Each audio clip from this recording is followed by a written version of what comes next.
தமிழ் வந்து இவ்வளோ நாள், இவ்வளோ வருடங்கள் உயிரோட இருக்கு அப்படின்னு நெறைய பேர் ஆச்சரியப்படுறாங்கல்ல. அதுக்கெல்லாம் என்ன காரணம் அப்படின்னா, இன்னைக்கு இந்திய திணிச்சோம்னா நமக்கு ஒரு கோவம் வருதுல்ல. ஹிந்தி திணிச்சா நமக்கு ஒரு கோவம் வருது. அந்த கோவம் அந்த மொழிய பாதுகாக்கிறதுல நாம எவ்வளோ விழிப்போட இருக்கோம் பாருங்க. இந்த விழிப்புணர்வு எல்லா காலத்துலயுமே இருந்திருக்கு. அதனால தான் அது பாதுகாக்கப்பட்டிருக்கு. தானா வந்து அது உயிர் வாழ்ந்தது அப்படின்லாம் இல்லாம, இது போன்ற படையெடுப்புகள், அந்நிய படையெடுப்புகள், அந்நிய மொழி படையெடுப்புகள் எல்லா காலத்துலயும் இருந்திருக்கலாம். எல்லாத்தையும் தாண்டி இன்னும் சொல்லப்போனா வந்து தமிழ் மொழி இன்னை வரைக்கும் உயிரோட இருக்குது. அது ஆச்சரியப்படுறதுக்கு ஒண்ணும் இல்ல. என்னன்னா, இதுக்கு முன்னாடியே ரொம்ப விரிந்து இருந்தது. இன்னைக்கு அதோட பரப்பளவு சுருங்கிட்டு வருது. தமிழ் மொழி வந்து இந்த இந்தியா முழுதும் பேசப்பட்டு வந்ததுன்னு சொல்றாங்க. அப்படி இருந்த அந்த தமிழ் மொழி இன்னைக்கு சுருங்கிக்கிட்டு தான் வருது. இன்னைக்கு தமிழ்நாடுன்னு நம்ம சொல்றது வந்து, தமிழ் மொழி பேசப்படுகிற ஒரு சுருங்கிய பகுதி. இந்த சுருங்கிய பகுதிய தான் நம்ம இன்னைக்கு தமிழ்நாடு சொல்றோம். முன்னாடி இந்தியா முழுதும் பரவி இருந்திருக்கு. அப்போ தமிழ் மொழி வந்து நம்ம அழிஞ்சிரும், அதெல்லாம் அழியாது அப்படின்னு சொல்கிறது ரொம்ப தப்பு. அப்போ நிறைய இடத்துல இந்தியா முழுதும் பேசப்பட்டு வந்த அந்த தமிழ் மொழி அப்போ நிறைய இடத்துல அழிஞ்சு தானே போயிருக்குது. இன்றைக்கி அது சுருங்கி வந்திருக்கு. சுருங்கின ஒரு பகுதியை தான் நம்ம இன்றைக்கி தமிழ்நாடுன்னு குறிப்பிடுறோம். அதுலேயும் இந்த இந்தி மொழி, ஆங்கில மொழி இது எல்லாம் தமிழ் மொழியை அழிப்பதற்கு எவ்வளோ போராடிட்டு இருக்கு பாருங்க.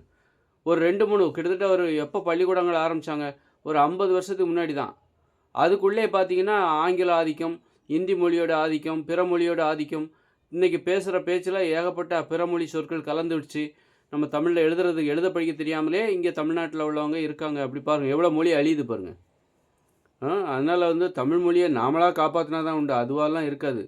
ஏற்கனவே இந்தியா முழுதும் பறந்து விருந்த அந்த மொழி இன்றைக்கி சுருங்கிட்டு தான் வருது. இன்னும் இப்போ தமிழ்நாடுன்னு ஒரு எல்லை போட்டு நம்ம வச்சுருக்கோம். அந்த எல்லைக்குள்ளே இன்றைக்கி சுருங்கிக்கிட்டு வருது. எல்லைக்குள்ளே தமிழ் மொழி காணாமல் இருக்குது. தமிழ்நாடுன்னு தான் எதிர்காலத்தில் ஒருவேளை பேர் இருக்கும்.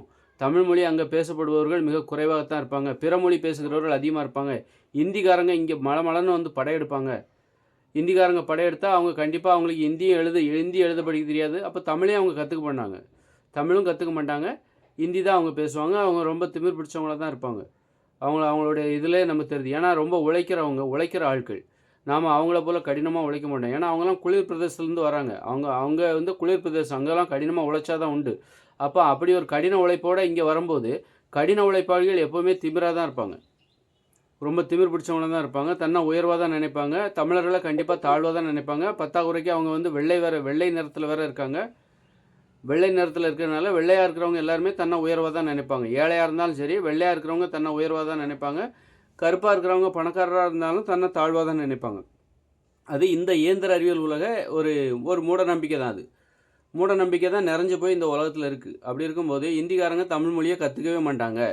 எப்படி ஆங்கிலேயர்கள் இங்கே இருந்தாலும் தமிழ் மொழியை எப்படி கற்றுக்கவே இல்லை. ஆங்கிலேயர்கள் இந்தியாவுக்கு வந்தாங்க, இந்திய மொழியை கற்றுக்கிட்டாங்களா? கற்றுக்கல. அவங்க மொழியை தான் கற்றுக் கொடுத்தாங்க. காரணம் அவங்க ஒரு உயர்வு மனப்பான்மையில் இருக்காங்க. தான் உயர்வானவர், தன்னுடைய மொழி, தன்னுடைய நிறம், தான் வெள்ளை நிறம், அப்போ நாம தான் உயர்வானவர் அப்படிங்கிற அந்த நினப்பு தான் அவங்க பிற மொழிகளை கற்றுக்க விடாது.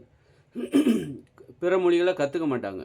தன்னுடைய மொழியை தான் திணிக்க பார்ப்பாங்க. தன்னை உயர்வாக இந்த மாதிரி தமிழர்கள் தன்னை தாழ்வாக நினைக்கும் போது தன்னுடைய மொழியை இழந்துட்டு பிற மொழியை ஏற்றுப்பாங்க, பிற மொழிகளை ஏற்றுப்பாங்க. தன்னை தமிழ் மொழியை தாழ்வாக நினைக்கிறது. வெள்ளையாக இருக்கிறவங்க ஹிந்தி பேசுகிறவங்க வெள்ளையாக இருக்காங்க, இங்கிலீஷ் பேசுகிறவங்க வெள்ளையாக இருக்காங்க. அதனால் அந்த மொழியெல்லாம் ஏற்றுக்கிறாங்க. இதெல்லாம் தாழ்வு மனப்பான்மை. ஹிந்திக்காரங்க ஏன் அவங்க மொழியை நம்மக்கிட்ட திணிக்கிறாங்க? அவங்க வந்து நல்ல கடின உழைப்பாளி. அதனால் அவங்களுக்கு ஒரு டிமாண்ட் இருக்குது. அதனால் ஒன்று அவங்களுக்கு தன்னை உயர்வாக நினைக்கிறாங்க, வெள்ளையாக வேறு இருக்காங்க. அதனால் தன்னுடைய மொழியை உயர்வாக நினைப்பாங்க, பிற மொழிகளை கற்றுக்கவே மாட்டாங்க. அதனால தான் என்ன சொல்கிறாங்க, எங்கள் மொழியை நீங்கள் கற்றுக்கோங்க அப்படின்னு சொல்கிறாங்க. எங்கள் மொழியை உங்களுக்கு ஹிந்தி தெரியாதனால எங்களுக்கு ரொம்ப கஷ்டமாக இருக்குது.